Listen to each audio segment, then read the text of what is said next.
सरस्वती नमस्तोभ्यं वरदे कामरूपिणीं विद्यारंभं करिष्यामि सिद्धिर्भवतु मे सदा। नमस्कार, स्वागत है आपके जाने से पहचाने से यूट्यूब चैनल बोले तो संस्कृत चंद्रा पर। मेरे दोस्तों, मेरे प्यारों, मेरे भावी शिक्षक और शिक्षिकाओं, आशा है, विश्वास है आप होंगे स्वस्थ, आप होंगे मस्त और कर रहे होंगे आप अपने एग्जाम की तैयारी। तो चलते हैं, शुरुआत करते हैं आपके क्लास की। आज आपके संस्कृत चंद्रा के यूट्यूब चैनल की तीसरी क्लास है मेरे दोस्तों, मेरे प्यारों, मेरे भावी शिक्षक और शिक्षिकाओं। आपके लिए ये कुछ दो लाइनें श्लोक हैं, एक श्लोक है आपके लिए है जो आपके जीवन के लिए बहुत महत्वपूर्ण है, बहुत उपयोगी है। वो कहते हैं, षड्दोषाः पुरुषेणे हातव्या भूतिमिच्छता। षड्दोषाः पुरुषेणेह हातव्या भूतिमिच्छतः। निद्रा तन्द्रा भयं क्रोध आलस्यम दीर्घसूत्रता। तो कहते हैं कि आपके जीवन के लिए कौन आपका शत्रु है, तो जाहिर सी बात, अगर आपका शत्रु है तो उससे दूरे रहिए क्योंकि खतरनाक होता है। तो कहते हैं, षड्दोषाः पुरुषेणेह हातव्या भूतिमिच्छता। ये 6 दोष ऐश्वर्य चाहने वाले पुरुषों को त्यागने योग्य हैं। अगर आप अपने जीवन में ऐश्वर्य चाहते हैं, विद्या चाहते हैं, तो आपको कुछ 6 दोष गिनाए गए हैं जिनको आपको त्यागना होगा। तो आपके 6 दोष है, निद्रा तंद्रा भयं क्रोध आलस्यम दीर्घसूत्रता। कहते हैं, नींद, तंद्रा, भय, क्रोध, आलस्य और देरी से काम करना। ये भैया तीसरा देरी से काम करना मतलब आलस्य का प्रतिरूप है। तो ये 6 चीजें, एक तो आपको नींद में थोड़ा कटौती करनी पड़ेगी, जो हौक के सोते हैं, है ना जी, ज्यादा नहीं सोना चाहिए। तंद्रा, भय, क्रोध और आलस्य तथा देरी से कार्य करना, ये 6 चीजें अपने जीवन से आप निकाल दीजिए तो ये आपका ऐश्वर्य, आपका धन, आपका ये विद्या आपके पास रहेगी। ठीक है जी, बस इतना ही। चलते हैं, पालन भी कीजिएगा, ऐसे काम मत कीजिएगा। चलते हैं, शुरुआत करते हैं, श्री गणेश करते हैं तीसरी क्लास की। चाहिएगा नहीं, आगे चलते हैं। ये लो, आज हमारे प्यारे छात्रों, हम जो पढ़ने वाले हैं वो पढ़ने वाले क्या है आप तो जानते हैं, आपको बताना क्या है। आप तो विद्वान लोग होते हैं, और हमारी क्लास में जो पढ़ता है वो विद्वान होता है। ठीक है जी, तो चलते हैं, शुरुआत करते हैं। आज प्रत्याहार, आपने माहेश्वर सूत्र पढ़ लिया है। अगर आप याद कर लिए होंगे माहेश्वर सूत्र, अगर आपको माहेश्वर सूत्र की चीजें पता हो गई होंगी, जो आपको धातव्य वाली कुछ याद करने योग्य बातें आपको मैंने बताई थी, अगर आपको वो पता होगी तो प्रत्याहार बहुत आसानी से समझ में आएगा। प्रत्याहार देखो मित्र, इसलिए भी पढ़ना जरूरी है क्योंकि ये हर जगह आपको डिस्टर्ब नहीं करेगा, मतलब बार बार ये आपके यहाँ आता है, पूछता है। तो हेडिंग आप भी डाल लीजिए, आप भी लिख लीजिए, हम तो लिख ही रहे हैं भैया। क्या लिख रहे हैं जी? प्रत्याहार, छाप लो, लिखो प्रत्याहार। क्या लिखोगे जी? प्रत्याहार। और जी प्रत्याहार का एक शाब्दिक अर्थ होता है, प्रत्याहार का शाब्दिक अर्थ होता है क्या क्या क्या? संक्षिप्तीकरणम। क्या होता है जी? संक्षिप्तीकरण क्या कहलाता है? प्रत्याहार कहलाता है। समझ में आया? संक्षिप्तीकरण क्या कहलाता है? तो कहते हैं प्रत्याहार के संक्षिप्तीकरण, समझ रहे हैं? संक्षेप करना, छोटा कर देना, किसी बड़ी चीज को छोटे में बता देना ही क्या कहलाता है? वो संक्षेपीकरण कहलाता है या संक्षिप्तीकरण कहलाता है। आई बात गई समझ में? और वैसे तो आजकल बड़ा संक्षेपीकरण होता है, आपसे बेहतर, आपसे बढ़िया संक्षेपीकरण कौन जान सकता है? बताओ, सही कह रहा हूं कि नहीं? सुबह सुबह उठते होंगे, अपने इष्ट को, अपने प्रिय को कुछ तो लिख के भेजते हैं। माना आदत तो इतनी अच्छी है कि आंखें बंद करके ऐसे ऐसे ऐसे मोबाइल ढूंढ के आंखें बंद किए हो जीएम लिख के भेज देते हैं। भेजते हैं कि नहीं? वही आपने जो जीएम लिखा, गुड मॉर्निंग का संक्षेपीकरण किया कि नहीं किया? आज आप कर रहे हैं। हमारे पढ़नी महोदय इस संक्षेपीकरण बहुत पहले कर चुके थे। आप गुड मॉर्निंग को जीएम लिख रहे हो, इन्होंने पूरे स्वर को अच लिख दिया, इन्होंने पूरे स्वर को अच लिख दिया, पूरे के पूरे व्यंजन को हल लिख दिया। ये है हमारे आचार्य पाणिनि। आप क्या टेक केयर टीसी लिख के भेज देते हैं। एक बार तो हमारे पास मैसेज आ गया कि उस सर जरा एसएस भेज दीजिए। अब हम परेशान, व्हाट इज एसएस? एसएस क्या है? मैंने 2-3 बार पूछा, भैया एसएस क्वेश्चन मार्क क्या होता है? तो बताया कि एसएस बोले तो स्क्रीनशॉट भेज दीजिए। तो ये समझ लेना, ज्यादा खुश मत होना। सुबह सुबह बड़ा खुश हो जाते हैं कि बढ़िया गुड मॉर्निंग वाला मैसेज आया है। और जिस दिन GOOD good MORNING good morning ऐसा लिख के आ जाए तो समझ लेना तभी आपका वो है, अन्यथा आप फॉर्मेलिटी है सब। खुश मत होना कि डेली हमको जीएम लिख के आता है। समझ में आया? तो जब तक गुड मॉर्निंग लिख के ना आए तब तक खुश नहीं होना है। ऐसे ही प्रत्याहार में है संक्षेपीकरण। जैसे गुड मॉर्निंग को जीएम, वैसे ही टेक केयर को टीसी, और वैसे ही पाणिनि महोदय क्या करते हैं, संपूर्ण स्वर को अच लिख देते हैं। समझ में आया? चलते हैं, शुरुआत करते हैं। देखिए, प्रत्याहार का शाब्दिक अर्थ तो आप समझ गए।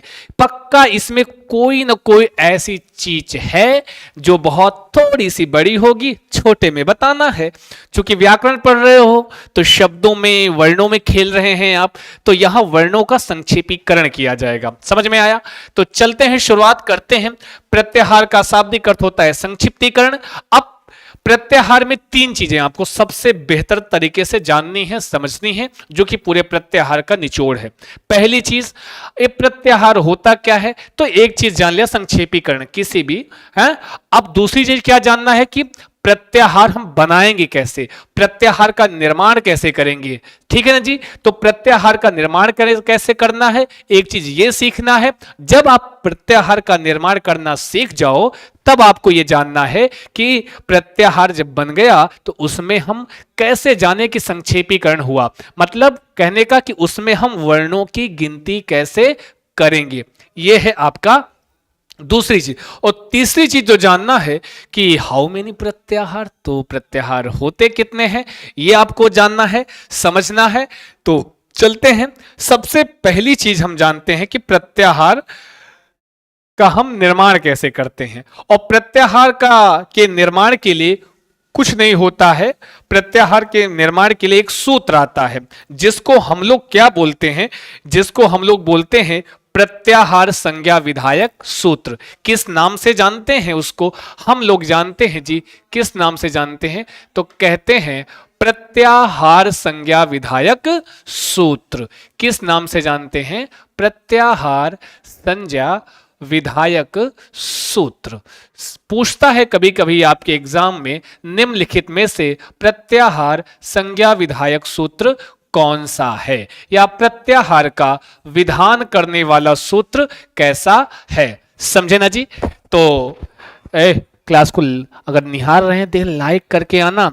और ये क्लास अगर आपके लिए उपयोगी सिद्ध हो रही तो अपने प्यारे, अपने मित्रों को, दोस्तों को, भाई भौजाई को, मामे मौसी को शेयर कर देना, भूलना नहीं। आओ, प्रत्याहार संज्ञा विधायक सूत्र। ये सूत्र आपको बताएगा कि हम प्रत्याहार का निर्माण कैसे करेंगे, ये हम प्रत्याहार कैसे बनाएंगे। समझे ना जी? तो चलिए देखते हैं, सूत्र को पढ़ते हैं। और डरिएगा नहीं, बहुत आसान होता है, केवल धैर्य रखिएगा, पूरा समझिएगा।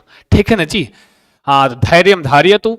तो ये सूत्र जो होता है कुछ इस तरह होता है, तो उसको बोलते हैं आदि रंतेन सहिता। देखिए कहेंगे लियो आदि रंतेन सहिता, क्योंकि आपके मन में आ रहा होगा, माना आ रहा हो तो हम बता दें कि संस्कृत जब हम कोई लैंग्वेज पढ़ते हैं सबसे पहले उसकी हम वर्णमाला पढ़ते हैं। लेकिन हमको वर्णमाला तक पहुंचने के लिए क्या करना होगा? वर्णमाला तक पहुंचने के लिए हमको सबसे पहले इन रास्तों से होकर गुजरना होगा। समझ में आया? तो हाँ, तो ठीक है, आदिरंतेन सहेता, बोलो बोलो बोलो, मुंह को खोलो, कुछ तो बोलो, अरे बोल दो, क्या बोलोगे, बोलो आदिरंतेन सहेता, बोलो बोलो, चुप मत रहना, बता दे रहे हैं अगर देख रहे हैं तो, बोलो आदिरंतेन सहेता, और एक बार बोलो आदिरंतेन सहेता।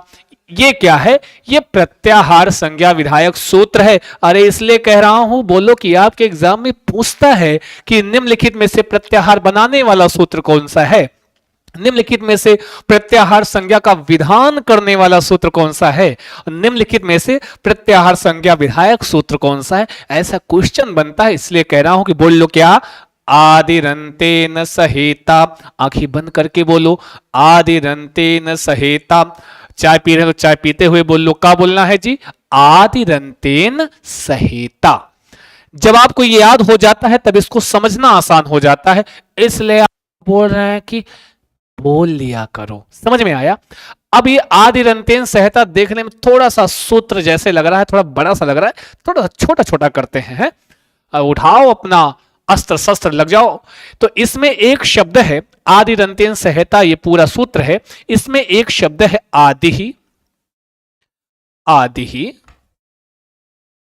एक शब्द है अंतेन, क्या है जी, अंतेन, एक शब्द है। अब सहेता है, जब इसको अलग अलग लिखते हो तो इसमें दो चीजें निकलती हैं, सह इता, अस्तु, सह और इता, इतनी सारी चीजें इसमें समाहित हैं। इन्हीं का मतलब जान लो, काम आपका हो गया, इन्हीं का मतलब समझ लो, आपका काम हो गया। ठीक है, आदि ही अंतेन सह इता। आदि से तात्पर्य क्या है यहां पर मित्रों, मित्रों में बोले तो मोदी जी की फीलिंग आती है मित्रों बोलने से। तो आदि से तात्पर्य क्या है, बोलो बोलो क्या है, आदि से तात्पर्य है कि माहेश्वर सूत्रों का आदि वर्ण। क्या जी, तो कहोगे आदि से तात्पर्य क्या है, माहेश्वर सूत्र का आदि वर्ण। लिख लेना, छाप लेना, भूलना नहीं, माहेश्वर सूत्र का आदि वर्ण। ठीक है जी, माहेश्वर सूत्र का आदि वर्ण। कहने का मतलब, अगर आपको प्रत्याहार का निर्माण करना है तो प्रथम आप सबसे पहले क्या करोगे, माहेश्वर सूत्र का आदि वर्ण लोगे। उसके बाद क्या करते हैं, अंतेन मतलब अंतिम, अंतेन मतलब अंतिम, अंतिम, इता मतलब इत संज्ञक वर्ण ले लेते हैं, और उसके बाद क्या करते हैं, अंतिम इत संज्ञक वर्ण ले लेते हैं। ठीक है, अंतिम इत संज्ञक वर्ण ले लेते हैं। सह मतलब फिर क्या करते हैं, उनको साथ में रख देते हैं, साथ में मिला देते हैं। ठीक, कुछ नहीं करना है, सबका मतलब है, 3 स्टेप है, 3 स्टेप में आपका प्रत्याहार बन के एकदम लल्लन टाप तैयार हो जाएगा। क्या करना है, कुछ नहीं। अरे कुछ नहीं करना तो कहां पढ़ा रहे हो, हम बता रहे हैं क्या करना है। सबसे पहले माहेश्वर सूत्र याद करना है, और माहेश्वर सूत्रों का आपको आदिवर्ण लेना है। क्या लेना है जी, आदिवर्ण। समस्या आदिवर्ण से है, अभी आदिवर्ण बताते हैं क्या होता है। उसके बाद दूसरे स्टेप में क्या करना होगा, उन्हीं माहेश्वर सूत्रों से ही अंतिम से क्या होगा, इत संज्ञक वर्ण ले लेना है। क्या ले लेना भाई साहब, बोलो बोलो बोलो, तो कहोगे अंतिम से इत संज्ञक वर्ण ले लेना है दूसरे स्टेप में। फिर क्या करना है, जब आदि का मतलब पता चल गया, अंतेन और इता का मतलब पता चल गया, सह का मतलब क्या होता है, साथ, तो जो आपने माहेश्वर सूत्र का आदि वर्ण लिया है और जो माहेश्वर सूत्र का अंतिम से इत संज्ञक वर्ण लिया है, उन दोनों को साथ में मिला के लिख देंगे, वही आपका प्रत्याहार बन जाएगा। तो बोलो आसान है कि नहीं, बोलो बोलो, मुंह को खोलो, कुछ तो बोलो, आसान है कि नहीं, और नहीं है तो एक बना के दिखा देते हैं। माहेश्वर सूत्र इसे लेकर हैं, रट लो, याद कर लो। वीडियो जो गई ना क्लास वाली, माहेश्वर सूत्र की गई है, जाके समझ लेना, वहां मैंने इत संज्ञक वर्णों को भी बताया है और आदि वर्णों को भी बताया है। कुछ माहेश्वर सूत्र हम यहाँ छापते हैं, मतलब लिखते हैं, और आप भी छापते रहा करो। जैसे मैं कुछ ही लिखूंगा, बाकी तो आप विद्वान लोग हो, सब जानते हैं, आ ई उ ड़। दूसरा है री, इसलिए लिख रहा हूं कि हमको क्या बनाना है जी, प्रत्याहार बनाना, क्योंकि बिना माहेश्वर सूत्रों के हम प्रत्याहार कभी बना ही नहीं सकते हैं। और यह भी आवश्यक है कि अगर आपको प्रत्याहार समझना है तो माहेश्वर सूत्र क्रम में याद होना चाहिए। ठीक है जी, हाँ, तो क्रम में याद रखना, ए औ चो, ठीक है।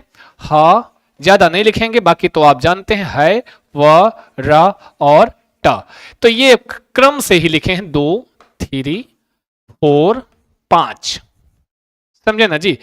अब आपको ये बोलता है आदिरंत्यन संहिता कहता है कि आपको प्रत्याहार निर्माण में सबसे पहले माहेश्वर सूत्र का आदिवर्ण लेना है, उसके बाद अंतिम इत संज्ञक। देखिए आदिवर्ण क्या होता है, अगर मैं पूछूं आई उड़ में आदिवर्ण कौन सा है, तब आप क्या बताओगे, आई उड़ में आदिवर्ण आपका आ है। क्या है जी, अय उण आ है। लेकिन ऐसा बिल्कुल नहीं है। मैं जब आपको माहेश्वर सूत्र पढ़ा रहा था वहां पे मैंने आपसे कहा था, क्या कहा था, कि जब भी माहेश्वर सूत्र लिखना तो ऐसे अलग अलग अलग अलग अलग अलग अलग अलग अलग अलग लिखना, इकट्ठे ऐसे अय उण मत खींच देना, शुद्ध ऐसे लिखा जाता है। अब इसमें कोई पूछे आदिवर्ण तो आप कहोगे आ, जी नहीं, केवल इत संज्ञक वर्णों को छोड़ दो। किनको छोड़ दो भैया, इत संज्ञक वर्णों को। इत संज्ञक वर्ण कौन से होते हैं, मैंने पहले वीडियो में बताया है कि जो माहेश्वर सूत्र का अंतिम हलंत वाला वर्ण होता है उनको हम इत संज्ञक वर्णों के नाम से जानते हैं। ये तो जो ये इत संज्ञक वर्ण जितने हैं इनको छोड़ दो, इनको छोड़कर और जितने के जितने वर्ण हैं सब क्या कहलाते हैं, आदिवर्ण। कभी आपसे कोई क्वेश्चन करे बताओ इत संज्ञक, माफ कीजिए, आदिवर्ण कौन होते हैं माहेश्वर सूत्रों में, तो आपको क्या बताना है कि अंतिम जो आपका इत संज्ञक वर्ण है उन्हीं को छोड़ दो, जो बच जाए सब क्या है आपके, सारे के सारे आदिवर्ण कहलाते हैं। समझ में आया, आई बात गई समझ में, समझे कि नहीं समझे, समझते चलिएगा, नहीं तो ये पेन खींच के मारेंगे, आपको तो पता है। हाँ आओ, तो कह रहा है कि सबसे पहले आदिवर्ण, चलो ले लो आदिवर्ण। मैंने आदिवर्ण क्या ले लिया, हमने आदिवर्ण ले लिया क्या क्या क्या, बोलो बोलो बोलो, तो हमने आदिवर्ण ले लिया क्या, ई ले लिया, माना चलो क्या ले लिया जी, आदिवर्ण के रूप में क्या ले लिया, ई ले लिया। उसके बाद क्या कहता है सूत्र, पहले आपको माहेश्वर सूत्र का आदिवर्ण मैंने ले लिया, फिर कहता है दूसरे स्टेप में अंतिम से इत संज्ञक वर्ण ले लो, अंतिम से क्या कर लो, इत संज्ञक वर्ण ले लो। चलो जल्दी जल्दी जल्दी, अब कोई आप फ्री हैं, चाहो तो ना ले लो, क्योंकि इत संज्ञक वर्ण अंतिम वाला ही होता है, बीच वाला हम ले नहीं सकते हैं, तो चाहो तो उसी सूत्र का णा ले लो, चाहे तो का ले लो, चाहे ंगा, चाहे चाटा, कुछ भी ले लो। तो आप क्या करोगे, माना आपने ले लिया का, एक उदाहरण के तौर पर आपने इत संज्ञक वर्ण का ले लिया, जैसा जैसा सूत्र कह रहा है वैसे करते जाओ, फिर इधर आ जाओ, करते जाओ इधर। उसके बाद क्या कह रहे हैं कि इसका भी मतलब हो गया, और तीसरे स्टेप में क्या करना होता है, कहते हैं सह, मतलब साथ। साथ किसका, उनका नहीं, वर्णों का। बड़े आए, ध्यान चला गया, तो साथ उनका नहीं, साथ वर्णों का। कौन से वर्णों का, तो जो आपने आदि वर्ण लिया है, जो इत संज्ञक वर्ण लिया है उनका, उन दोनों को आपस में साथ साथ कर दो। बिछुड़े हुए हैं भैया, इनको साथ में मिला दो, ये आपका कर्तव्य होता है, बिछड़े को साथ मिलाना। समझ में आया, हाँ, तो मिलाया करो भैया, हाँ, बिछड़ जाए तो मिला दिया करो। तो हमने यहां पर आदि वर्ण इस संज्ञक वर्ण को मिला दिया, उसके बाद जो बन जाता है वो क्या कहलाता है, वही आपका प्रत्याहार कहलाता है। अब ये जो पढ़ो पढ़ो, बोलो बोलो, का लिखा है, अरे बोल भी दो ना, बोल दो, कब बोलोगे, लिखा है इक। क्या लिखा है जी, इक। यही जो इक है क्या है, ये आपका प्रत्याहार बन गया। बन गया कि नहीं बन गया, और एक आठ बना लो, बना लो, बनाने में कहा जाता है, उसमें तो तेज है आप लोग हैं। चलो, माना आपने ले लिया आदि वर्ण के रूप में ले लिया यहां पर ए, क्या ले लिया, ए, आदि वर्ण ए ले लिया, ठीक है जी, ए, और इत संज्ञक वर्ण आपने ले लिया चा। आप भी बनाते रहिएगा, आदि वर्ण ए और चा। अब इस संज्ञक ले लिया आदि वर्ण, अंतिम में क्या करना होता है, मिला देना होता है, तो मिलाए दो भैया। अब ये क्या बन गया, बोलो बोलो बोलो, ये बन गया एच। ये जो एच बना ये क्या कहलाया, यही आपका प्रत्याहार कहलाया। समझ में आया, क्या कहलाया जी, यही आपका प्रत्याहार कहलाया। एक चीज ध्यान देना, आदि वर्ण अगर आपने ए लिया है या ओ लिया है तो इत संज्ञक वर्ण कभी पीछे मत नहीं लेना, पीछे वाले सूत्र का इस संज्ञक वर्ण कभी नहीं लेना है। आप सोचो कि यहां ओ लिया है आदि वर्ण, इस संज्ञक वर्ण का ले ले, गलत हो जाएगा। नहीं ले सकते हैं। सोचो यहां ली लिया है, यहां ना ले लें, गलत हो जाएगा। हाँ, अगर आपने ए लिया है तो गा ले सकते हैं, ओ लिया है तो गा ले सकते हैं, लेकिन इसके पहले वाले सूत्र का इस संज्ञक वर्ण नहीं ले सकते हैं। बढ़ते हुए क्रम में इस संज्ञक वर्णों को हम प्राप्त करते हैं, लेते हैं प्रत्याहार बनाने के लिए। समझे ना जी? हाँ, तो और आगे आओ। अरे भैया समझते रहो, का रखा है जीवन में सब मोह माया है? तो हाँ जी, माना अब जैसे एक एक और बना लेते हैं, एक और बना लो। जैसे अगर आपने लिया या, आदि वर्ण ले लिया या, क्या ले लिया जी? या ले लिया, और इस संज्ञक वर्ण क्या ले लिया? ट। क्या ले लिया जी? ट बना लिया। अब आपस में मिला दो, आदि वर्ण इस संज्ञक वर्ण का बन गया यट, इज कॉल्ड प्रत्याहार। समझे ना जी? एक और बना लो, माना आदि वर्ण आपने ले लिया आ, इत संज्ञक वर्ण ले लिया चा। क्या ले लिया जी? चा। अब क्या करना होता है? तीसरी बार में सबको मिला दो, आपस में मिला दिया, का बन गया? अच। ये क्या बन गया? प्रत्याहार। बना कि नहीं बना? पहले बताओ। अरे आप भी काफी बना लेना। मना ठंडी तो भी नहीं आई है, मना ना बना पा रहे हो तो हाथ में लिख लेना। समझ में आया? लिखो, लिख लो। ये है प्रत्याहार बनाने का नियम, तरीका। 3 स्टेप में बहुत आसानी से आप समझ सकते हो। सबसे पहले आपको माहेश्वर सूत्र याद होने चाहिए, जरूरी है, क्योंकि बिना, इसलिए इसको प्रत्याहार सूत्र कहा जाता था। मैंने आपको प्रत्याहारों के अन्य नाम बताया था, तो वहां पर, माफ कीजिए, माहेश्वर सूत्रों के अन्य नाम बताया था, तो वहां पर प्रत्याहार सूत्र एक आया था, उसको भी उसका मतलब क्या होता है? माहेश्वर सूत्र। तो प्रत्याहार सूत्र इसलिए ही कहते हैं क्योंकि आप खुद ही देखो, प्रत्याहार बनाने के लिए माहेश्वर सूत्रों की ही आवश्यकता पड़ रही है। बिना माहेश्वर सूत्र के आप प्रत्याहार बना ही नहीं सकते गुरु। समझ में आया ना जी? तो यही कारण है। अब देखिए, 3 स्टेप में आप सीख गए। आदि वर्ण लिया, इत संज्ञक वर्ण लिया, सबको आपस में जोड़ दिया, मिला दिया, बन गया का। बोलो बोलो बोलो, तो प्रत्याहार। अब बात आती है प्रत्याहारों में हम वर्णों की गिनती कैसे करते हैं। प्रत्याहार में हम वर्ण की गिनती कैसे कर देंगे, इसको हम जानते हैं। देखिए, जो दूसरा मैंने कहा था आपको जानने योग्य बात है कि प्रत्याहार में वर्णों की गिनती करना। आप चाहो तो हेडिंग डाल सकते हो, कैसे करोगे? तो कुछ नहीं करना है, एक लाइन याद कर लेना। हाँ, एक लाइन याद कर लेना। कितना? Only 1 line. समझे ना जी? हाँ, समझ गए कर समझ गए, समझ गए ना जी? लाइन याद कर लो। अरे वो श्री वाली वाले पुष्पा वाली लाइन नहीं याद करनी है, लाइन याद करनी जो मैं बोलने जा रहा हूं, जो मैं लिखने जा रहा हूं। आप ऐसा कहते हैं कि माहेश्वर, सॉरी, प्रत्याहारों में वर्णों की गिनती करते समय, पूरा लिख दे रहा हूं, लिख दे रहा हूं भैया, छाप ले। हाँ, क्या कहते हैं जी? पता नहीं क्या कहते हैं। प्रत्याहारों में, प्रत्याहारों में वर्णों की गिनती करते समय, गिनती करते समय क्या करना है? सो नहीं जाना है। गिनती करते समय आंखें खोल के आदि वर्ण को क्या करना है? सबसे पहले जी, आदि, आदि वर्ण को, हाँ जी, आदि वर्ण को लेते हुए गिनना है।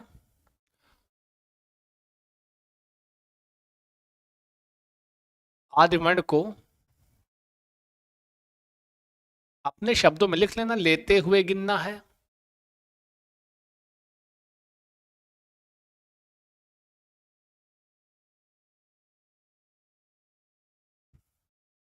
गिनना है, तथा,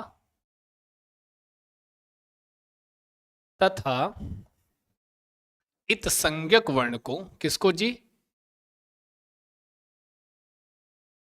इत संज्ञक वर्ण को छोड़ते हुए। जी, इत संज्ञक वर्ण को छोड़ते हुए।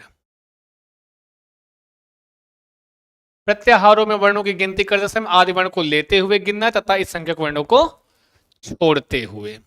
समझ में आया? बहुत आसान है, एकदम सही बता रहे हैं हम, हैं? एक पॉइंट और लिख लो इसी में, जरूरी है, जरूरी है तभी लिखवा ही रहे हैं। लिखिए लीजिए कि और क्यों हम इत संज्ञक वर्णों को छोड़ देते हैं, क्यों नहीं गिनते हैं? का कोनो दुश्मनी है का? कोनो दुश्मनी नहीं है, क्योंकि ये व्याकरण का नियम है। अगर अंतिम में कोई इत संज्ञक वर्ण आया है, प्रत्याहारों में वर्णों की गिनती करते समय जैसे ही इत संज्ञक वर्णों के पास पहुंचते हैं, वहां पे एक सूत्र लगाते हैं, तस्य लोपः।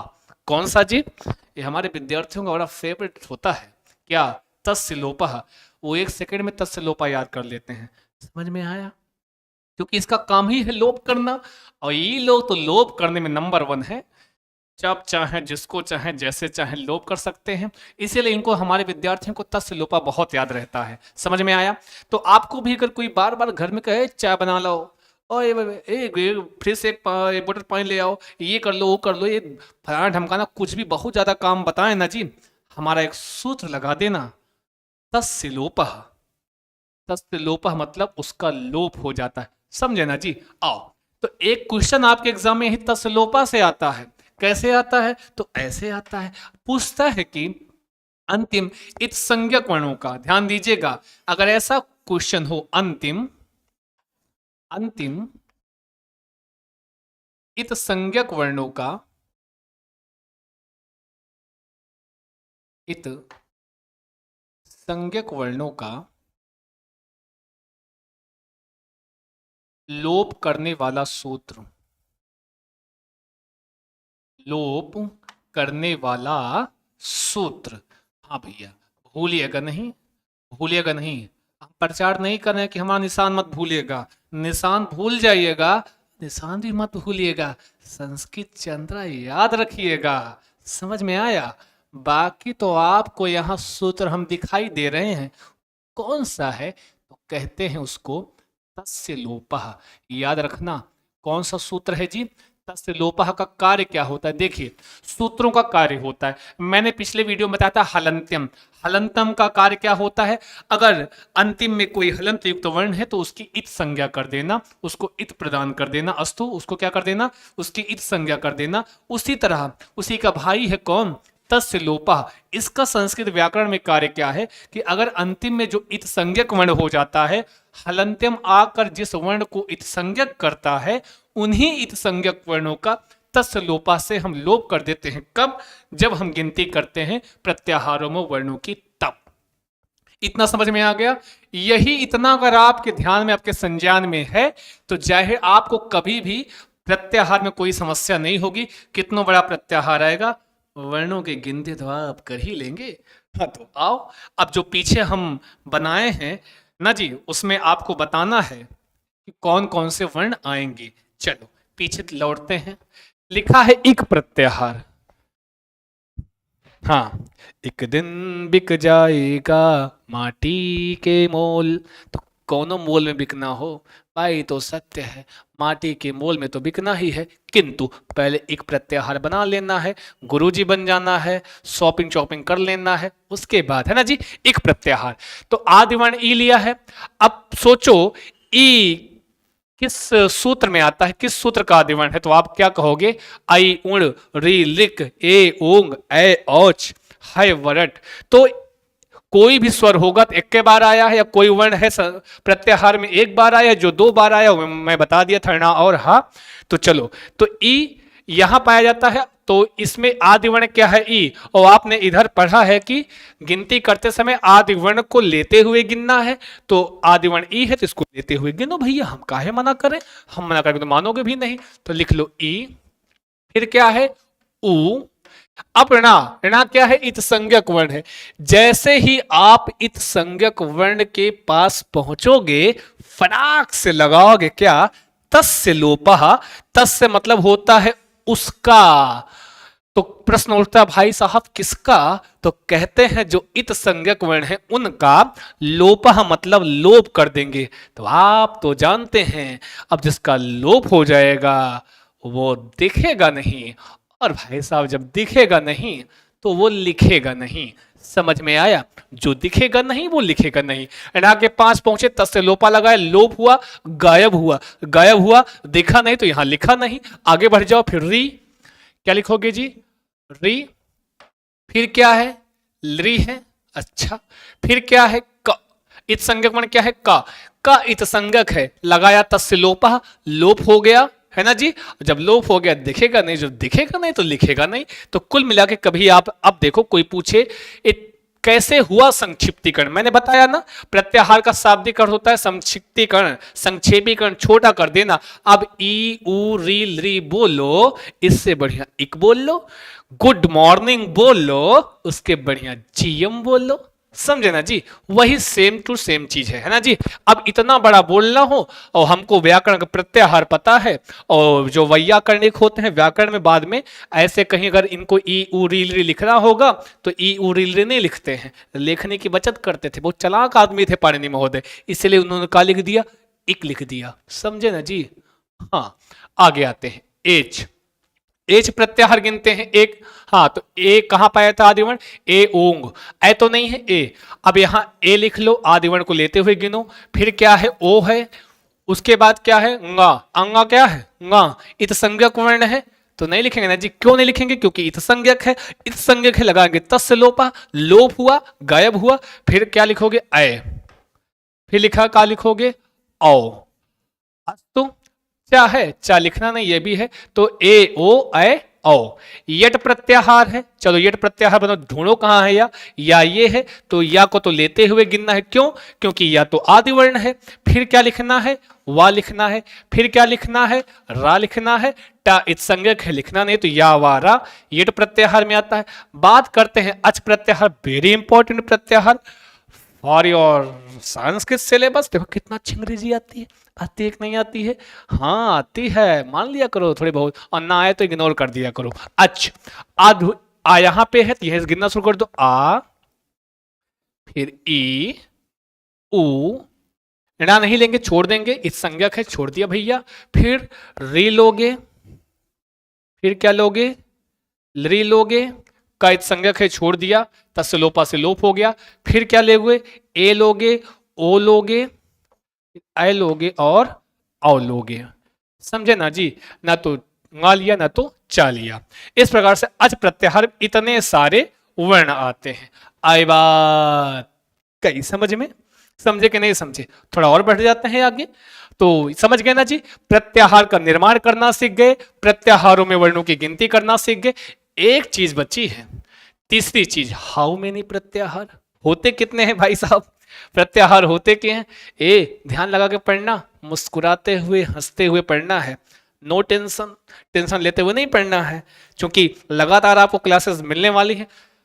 छोटा सा विनम्र सा निवेदन है कि क्लास को लाइक कर दिया करो, सब्सक्राइब, हमारे नए यूजर जो है सब्सक्राइब कर दिया करें, क्योंकि मैं बिल्कुल एकदम टॉपिक वाइज सारा का सारा प्रकरण आपको देने वाला हूं, एकदम टॉपिक वाइज, कोई समस्या नास्ति, सुखेन आनंदेन पढ़तु, कहीं जाने की आवश्यकता नहीं है। अत्रयु अत्रयु सर्वमस्ति, यहां पर सब है, सब मिलेगा, है ना जी। आग अच्छा तो स्वीकारो, तो आइए और स्वीकारिए, लुत्फ उठाइए संस्कृत का।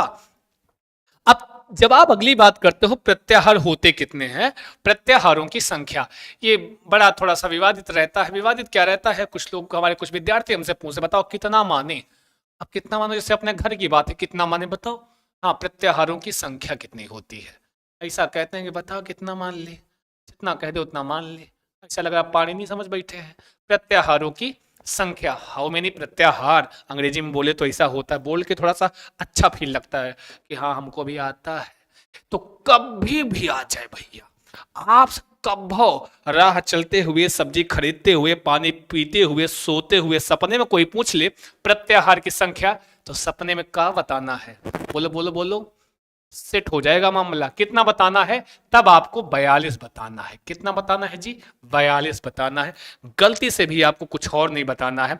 अगर आपके एग्जाम में आ गया कि प्रत्याहार होते कितने हैं, प्रत्याहारों की संख्या क्या होगी, आपको हमेशा 42 वाले ऑप्शन पे गोला भरना है। समझ में आया, 42 वाले ऑप्शन पे क्या करना है, गोला भरना है। इसी को अगर संस्कृत में बोले तो, संस्कृत में अगर शब्दों में दिया हो तो इसको बोलते हैं द्विचत्वारिंशत्। क्या बोलते हैं जी, द्विचत्वारिंशत्, या इसी को द्वाचत्वारिंशत् भी बोलते हैं, या और क्या बोल सकते हो इसको, द्वाचत्वारिंशत्, दोनों बोल सकते हो, द्वा चाहे द्वि, चत्वारिंशत्। समझे ना जी? अगर क्योंकि आजकल अगर पेपर बनाता है तो सब अंकों में न दे के शब्दों में दे देता है, तो संस्कृत वाली संख्या भी हम अभी पढ़ाएंगे बताएंगे, लेकिन अभी जानते रहो जो रास्ते में है निपटाते चलो। हाँ जी, कभी कभी क्या होता है, अब कंडीशन सुन लो, मैंने बताया ना सपने में, जाते हुए, सोते हुए, खाते हुए, सब्जी खरीदते हुए 42 बताना है। लेकिन कभी कभी ऐसा हो जाता है कि माना 42 ऑप्शन में ना हो, तो ये +1 बढ़ जाना, तब कितना बोल देना, तब बोल देना 43। चूंकि डॉक्टर बाबूराम सक्सेना जो है, कौन? डॉक्टर बाबूराम सक्सेना, बाबूराम सक्सेना, कितना प्यारा नाम है। इन्होंने जो बताया है अपनी बुक में संस्कृत व्याकरण प्रवेशिका में 43 या 44 प्रत्याहार, ठीक है ना जी? ये तब के लिए है जब 42 ऑप्शन में ना दिया हो, समझे? लेकिन अगर 42 ऑप्शन में दिया है तो आपको हमेशा और हमेशा यही वाला सही करना है, गलत बिल्कुल नहीं करना है, याद रखना। और यार गलत करके आओगे तो हम घर में बता रहे हैं, फिर सही नहीं होगा। समझ में आया? समझ गए ना जी? ये हो गए प्रत्याहारों की संख्या। कभी आपको कोई कंफ्यूजन नहीं होनी चाहिए, मैंने बता दिया कि कभी भी आए, क्योंकि लघु सिद्धांत कौमुदी के अनुसार हम व्याकरण पढ़ते हैं और उसके अनुसार इसकी संख्या कितनी है, 42 ही है, ठीक है जी, द्विचत्वारिंशत् ही है। किंतु माना इन केस आपके ऑप्शन में 42 नहीं दिया है, तब के लिए मैं बता रहा हूं 43 या 44 अगर ऑप्शन में, तो आप आनंदेन सुखेन आंख बंद करना और गोला काला कर देना, भर देना, ठीक है ना जी? यह रहा आपका प्रत्याहार। आपको समस्या नहीं होनी चाहिए। प्रत्याहारों में जो जो मेन चीजें हैं मैंने सब बता दिया है। अब कमेंट बॉक्स में अगर आपको क्लास कैसी लगी, कैसी क्लास आपको लग रही है, जो भी मैंने वीडियोस आपको दिए हैं, प्लीज कमेंट बॉक्स में अगर आप कमेंट करके बताएंगे तो हौसला थोड़ा सा बढ़ेगा और छोटा सा प्रयास, एकदम बहुत लघु सा, छोटा सा, न्यून सा प्रयास आपके लिए है। एकदम टॉपिक वाइज वीडियो आपके लिए हम प्रोवाइड कराएंगे, आपके अपने प्यारे से जाने से पहचाने से यूट्यूब चैनल संस्कृत चंद्रा पर, ठीक है जी? भूलिएगा नहीं नाम, मम्मी को बता देना, पापा को बता देना, संस्कृत चंद्रा यूट्यूब चैनल। तो अपने दोस्तों को, अपने मित्रों को जहां तक हो पाए किंचित शेयर करें, शेयर करें। आपसे विनम्र, जितना आप जितना हमें हौसला देंगे उतने ताकत के साथ, उतनी एनर्जी के साथ, उतनी एनर्जी के साथ आपको हम पढ़ाएंगे, ठीक है जी? तो बस इतनी सी बात। प्लीज संस्कृत चंद्रा, अगर आपको और इस सारी क्लास की जानकारी आपको अपने टेलीग्राम नामक चैनल पर, टेलीग्राम पर क्या है जी हमारा Telegram channel, you can join. देखो फिर अंग्रेजी बोला, हाँ, तो टेली नामक ग्राम चैनल है। टेलीग्राम चैनल का बोलता है, कहता है यही वाला है। वहां पे जाके कैपिटल लेटर में आप लिखोगे संस्कृत चंद्रा, कैपिटल लेटर में टाइप करेंगे तो हम वहां प्राप्त हो जाएंगे आपको, ठीक है जी? ये है टेलीग्राम और यही हमारा यू नामक ट्यूब चैनल है ना जी, यूट्यूब चैनल जिसपे आप हमको निहार रहे हैं, देख रहे हैं, ठीक? तो यूट्यूब और टेलीग्राम दोनों हमारे चैनल हैं संस्कृत चंद्रा के नाम से। प्लीज को एंड आपका अंग्रेजी पूरी नहीं आती ना तो सब्सक्राइब कर देना, लाइक कर देना, अपने मित्रों को शेयर कर देना। बस आज के लिए इतना ही रखते हैं। नमस्कार, नमस्कार, शुभम भूयात् सर्वदा, स्वस्थ रहें, मस्त रहें, व्यस्त रहें, करते रहें अपने एग्जाम की तैयारी। धन्यवाद।